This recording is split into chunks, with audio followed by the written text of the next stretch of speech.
It took me a moment to understand that the screaming was mine. Chapter 3. 3 Dawns Without Mercy. The first night I saw as the owls see. Every ant in the bark of every pine was a soldier marching. I could hear water negotiating with stone deep under the mountain. The moon crawled like a wounded thing.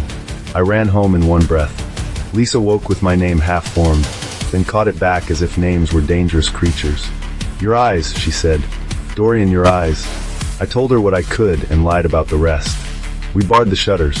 I paced like a chained dog as my skin itched at every heartbeat in the house. Each pulse in walls and children, and the old dog dozing by the fire. Somewhere, a fox bit through a rabbit, and the noise made me retch from want.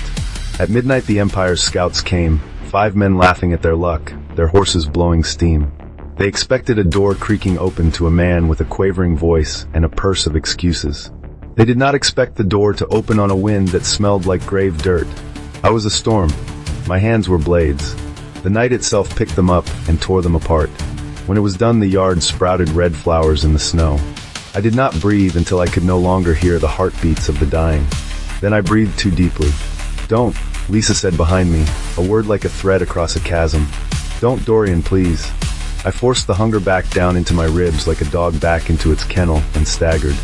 "I have 2 more dawns," I said. "I can hold."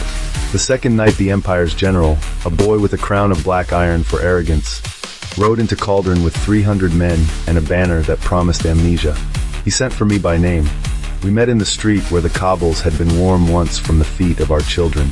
He looked at my face and did not like what he saw there. "Lord Vale," he said, as if the words were stones he disliked the taste of. "I require your air. I require your life," I said, and the shouting began. I do not know how to tell you what I became. I was wind, and then I was a fog, and then I was a cloud of screaming mouths that were somehow mine.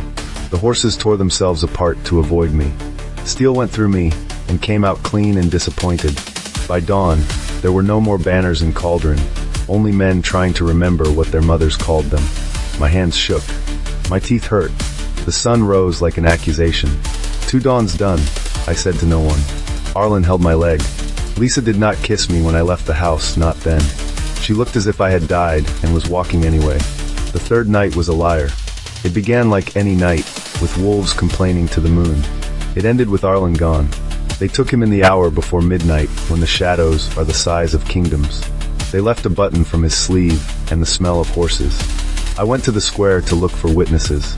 I found only quiet men who would not look at me, and one message carved with a knife into our well.